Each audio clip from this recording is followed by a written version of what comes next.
জয় মা বলে জয় গুরুদেব। নমস্কার, রাষ্ট্র বিআরএসে সকলকে স্বাগত জানাই। আমি সুরজিৎ। আজ আলোচনা করব বক্রী শনিদেবের প্রভাব কর্কট রাশির জাতক বা জাতিকাদের উপর কেমন পড়তে চলেছে বা কর্কট রাশির উপর কেমন পড়তে চলেছে সেই নিয়ে। তো সুতরাং পুরো ভিডিওটা সঙ্গে থাকুন এবং শুনতে থাকুন। শুরুতেই বলবো, এই আলোচনা আপনাদের জীবনে 40 থেকে 50 ভাগ ফলিত হবে। কেউ দয়া করে ভাববেন না এটা আপনার জীবনে 100% ফলিত হতে চলেছে। তার কারণ হচ্ছে বর্তমান গ্রহের স্থিতি অনুযায়ী বক্রী শনিদেবের প্রভাব প্রত্যেকটি রাশির ওপর কীরকম পড়তে চলেছে সেই নিয়ে আলোচনা। আজ শুধুমাত্র কর্কট রাশি নিয়ে আলোচনা করব। এটা কারোর ব্যক্তিগত লগ্নকুষ্ঠী নিয়ে আলোচনা নয়, সেই বিষয়টি মাথায় রেখে দেখবেন। যাদের ব্যক্তিগত লগ্নকুষ্ঠীতে শনিদেবের স্থিতি বা দশা অত্যন্ত খারাপ, তাদের ক্ষেত্রে বৈষম্য হতেই পারে। তো আর বেশি দেরি না করে আলোচনা শুরু করবো। শুরুতেই বলবো যে বক্রী শনিদেব আপনাদের অষ্টম হাউসে রয়েছে। তো সুতরাং অষ্টম হাউসটা কিন্তু খারাপ বা অষ্টম হাউসকে ভালো বলে মনে করা হয় না। রোগ ঋণ শত্রু এবং অষ্টম হাউসে থাকলেও শনিদেব কিন্তু নিজের স্বক্ষেত্রে রয়েছে, কুম্ভ রাশিতে রয়েছে। তো সুতরাং কিছু তো শারীরিক এফেক্ট হবে, কিন্তু খুব গুরুতর কিছু হবে না, কারণ শনিদেব নিজের ঘরকে কখনোই খারাপ করবেন না। তার সাথে বক্রী গ্রহ শনিদেব কিন্তু সপ্তম হাউসেও রেজাল্ট দেবেন, অর্থাৎ বিবাহিত জীবনে এবং পার্টনারশিপ বিজনেসে। তাই মাথায় রাখতে হবে যে পার্টনারশিপ বিজনেসে আপনাদের নতুন করে কোনো পার্টনারশিপে ব্যবসা শুরু করা এই জুন থেকে, অর্থাৎ জুন মাস থেকে 30শে জুন থেকে একেবারে নভেম্বরের 15 তারিখ পর্যন্ত না করাই ভালো। যারা পার্টনারশিপ ব্যবসায় রয়েছেন তারা মুখের বাণী এবং ক্রোধের উপর নিয়ন্ত্রণ রাখবেন। এই সময়টা আপনাদের পার্টনারের সঙ্গে মনোমালিন্য হতে পারে, এই বিষয়টা খেয়াল রাখতে হবে। এবং পার্টনারদের সঙ্গে কিন্তু আপনারা এই সময়টুকু একটু সতর্ক বা সচেতন হয়ে থাকবেন। বিবাহিত জীবন নিয়ে বলবো যে শনিদেব কিন্তু পরিশ্রমের দেবতা এবং ধর্ম কর্ম বা পরিশ্রম, অহংকারহীন মনোভাব এই সমস্ত কিছু পছন্দ করেন। তাই স্বামী স্ত্রীর সম্পর্ক উন্নত করুন, একে অপরকে সাহায্য করুন এবং একে অপরকে বোঝার চেষ্টা করুন। ইগোর সমস্যা আনবেন না বা একে অপরকে ডোমিনেট করবেন না। কখনো কখনো আপনাদের মধ্যে ভুল বোঝাবুঝি হতে পারে, কারণ শনিদেবের বক্রী প্রভাব। তো সুতরাং ভুল বোঝাবুঝি হলেও তা থেকে আপনারা নিজের প্রচেষ্টায় বের করে আনতে পারবেন। এবং আপনাদের পার্টনারের কিন্তু টুকটাক শারীরিক সমস্যা হতে পারে, আপনাদের হতে পারে, ছোটোখাটো চোট আঘাত লাগতে পারে, এরকম হতে পারে। এবং আগুন থেকে টুকটাক সমস্যা হতে পারে বা ছোটোখাটো আগুন থেকে কোনো সমস্যা হতে পারে। বন্ধুরা, শনিদেবের কিন্তু 3য় নম্বর দৃষ্টি আপনাদের 10 নম্বর হাউসে পড়বে। তো সুতরাং 10 নম্বর হাউস মানে কর্মের হাউস, এবং শনিদেব, আগেই বললাম শনিদেব কিন্তু কর্মের দেবতা। শনিদেব মানে কর্ম, পরিশ্রম। তো সুতরাং যারা পরিশ্রম প্রয়াস করছেন তাদের কিন্তু কর্মের দিক থেকে কর্মের জায়গাটা আরও ডেভেলপমেন্ট করবে, কর্মের জায়গাটা আরও ভালো হবে। তো সুতরাং কর্মের জায়গাটা ভালো হলে আপনাদের কিন্তু সাফল্য অবশ্যই হবে এবং আপনাদের পরিশ্রম বাড়িয়ে দেবে। এই সময়কালীন পর্যন্ত মানসিক অস্থিরতা বাড়িয়ে দেবে, একটু ছুটোছুটি হতে পারে, কিন্তু কর্মের জায়গায় শনিদেবের এই বক্রী দৃষ্টি কিন্তু আপনাদের কর্মের দ্বারা উন্নতি অবশ্যই সাধন করবে। তবে কারো কারো ক্ষেত্রে একটু সময় লাগতে পারে, একটু ধীর গতিতে হতে পারে। শনিদেব এমনিতে ধীর গতির প্ল্যানেট এবং বক্রী রয়েছে। তো সুতরাং দেরি ডিলে হতে পারে, কিন্তু কর্মের জায়গাটা আপনাদের ধীরে ধীরে প্রচেষ্টা প্রয়াস করলে আরও ভালো হবে। যে কোনো কাজে আপনারা সফলতা পাবেন এবং সফলতা মানেই আপনারা কিন্তু লাভবানও হবেন এই সময়কালীনের মধ্যে। তাই কর্ম ভালোভাবে করুন, প্রচেষ্টা প্রয়াস করুন। যে কোনো ব্যবসায়িক ক্ষেত্রে বলবো, যারা সরকারি বেসরকারি চাকরি করছেন তাদের উদ্দেশ্যে বলবো, চাকরি যারা করেন সরকারি বা বেসরকারি তারা বিশেষ লাভবান হবেন এই সময়কালীনের মধ্যে। প্রমোশন, পদোন্নতি হতে পারে। শনিদেবের কিন্তু 7 নম্বর দৃষ্টি আপনাদের 2 নম্বর হাউসে পড়ছে, মুখের বাণীর এবং আপনাদের অর্থের জায়গায়। তো অর্থাৎ অর্থ, ব্যাংক ব্যালেন্স, ধনস্থানে। তো আপনাদের কিন্তু অর্থ সঞ্চয় করার এই সময়কালীনের মধ্যে যথেষ্ট সুযোগ আসবে এবং আপনারা অর্থ সঞ্চয় করতে সক্ষম হবেন প্রচেষ্টা প্রয়াস করলে অবশ্যই।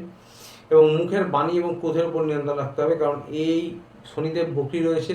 তো যার জন্য মুখের বাণী এবং ক্রোধের উপর নিয়ন্ত্রণ না রাখলে সিনিয়রদের থেকে বা যারা অফিসের কলিগ, ম্যানেজার, বস রয়েছেন, বাড়িতে যারা গার্জেন রয়েছেন, সিনিয়র রয়েছেন, তাদের সঙ্গে মতবিরোধ হতে পারে এবং বচসা হতে পারে। এই বিষয়টা খেয়াল রাখতে হবে। বন্ধুরা, পরিবারের সদস্যদের যারা আপনাদের থেকে সিনিয়র রয়েছে তাদের স্বাস্থ্যের টুকটাক সমস্যা হতে পারে। আপনাদেরও স্বাস্থ্য নিয়ে বলবো, টুকটাক স্বাস্থ্যের সমস্যা হতে পারে, হাড়ে গাঁটে ব্যথা হতে পারে এবং আপনাদের কিন্তু ইএনটির সমস্যা হতে পারে, চোখ, কান, গলা বা মুখমণ্ডলের যে কোনো সমস্যা হতে পারে। যারা প্রেমিক প্রেমিকা রয়েছেন তাদের উদ্দেশ্যে বলবো, আপনারা কিন্তু নতুন করে প্রেমে পড়লে সেইটা ক্ষণস্থায়ী হওয়ার সম্ভাবনা রয়েছে এই সময়কালীনের মধ্যে। বা যারা পুরনো প্রেম যাদের কেটে গেছিলো তাদের কিন্তু পুরনো প্রেম ফিরে আসতে পারে এবং যারা এখন সম্পর্কে রয়েছেন, রিলেশনশিপে রয়েছেন, তাদের মধ্যে মাঝে মাঝেই মতবিরোধ হতে পারে। পুরনো জিনিস, পুরনো কথাবার্তা, পুরনো স্মৃতি টেনে নিয়ে এসে, পুরনো দুঃখ কষ্টের কথা টেনে নিয়ে এসে কিন্তু মনোমালিন্য হতে পারে, সেই নিয়ে মনে কষ্ট দুঃখ পেতে পারেন। তাই নিজেদের বোঝাপড়া উন্নত করুন। মাঝে মাঝে ভুল বোঝাবুঝি হতে পারে, ইগোর সমস্যা দূরে সরিয়ে রাখুন এবং একে অপরকে ছোট করবেন না। একে অপরকে সময় দেন, বোঝার চেষ্টা করুন বা মন থেকে পার্টনারকে খুশি করার চেষ্টা করুন। তাহলে সমস্যা অনেকটাই কম হবে এই সময়কালীনের মধ্যে। এবং তার সাথে বলবো, বন্ধু বান্ধব যারা রয়েছে তাদের থেকে কিন্তু এই সময় উপকৃত হতে পারেন, সেই সম্ভাবনা রয়েছে। বন্ধু বান্ধবের দ্বারা যারা আপনাদের বন্ধুস্থানীয়, তাদের কাছ থেকে, সেরকম কারোর কাছ থেকে উপকৃত হতে পারেন। 5 নম্বর হাউসে আপনাদের দৃষ্টি থাকবে শনিদেবের। তো সুতরাং 5 নম্বর হাউস মানে আগে বললাম প্রেম ভালোবাসার কথা, এবার বলবো পড়াশোনার বিষয়টা। পড়াশোনায় মাঝে মাঝে অনিচ্ছা হতে পারে এবং পড়াশোনায় মন অলসতা কাজ করতে পারে, ইচ্ছা না হতে পারে পড়াশোনা করার। এই সময় চলাকালীন এরকম কিন্তু মনোভাব হতেই পারে। তাই এই মনোভাবকে এড়িয়ে পড়াশোনায় যদি ফোকাস করেন, মনোযোগ দেন, তাহলে কিন্তু অবশ্যই সফলতা পাবেন, কারণ বকরি গ্রহের প্রভাব অনেকটা বেড়ে যায়। তো 5 নম্বর হাউসে, পড়াশোনার হাউসে সে দৃষ্টি দিচ্ছে। সুতরাং পড়াশোনায় কিন্তু প্রচেষ্টা প্রয়াস করলে সফলতা পাবেন, যে কোনো কম্পিটিটিভ এক্সামের ক্ষেত্রে, পড়াশোনার ক্ষেত্রে বা অ্যাডমিশনের ক্ষেত্রে।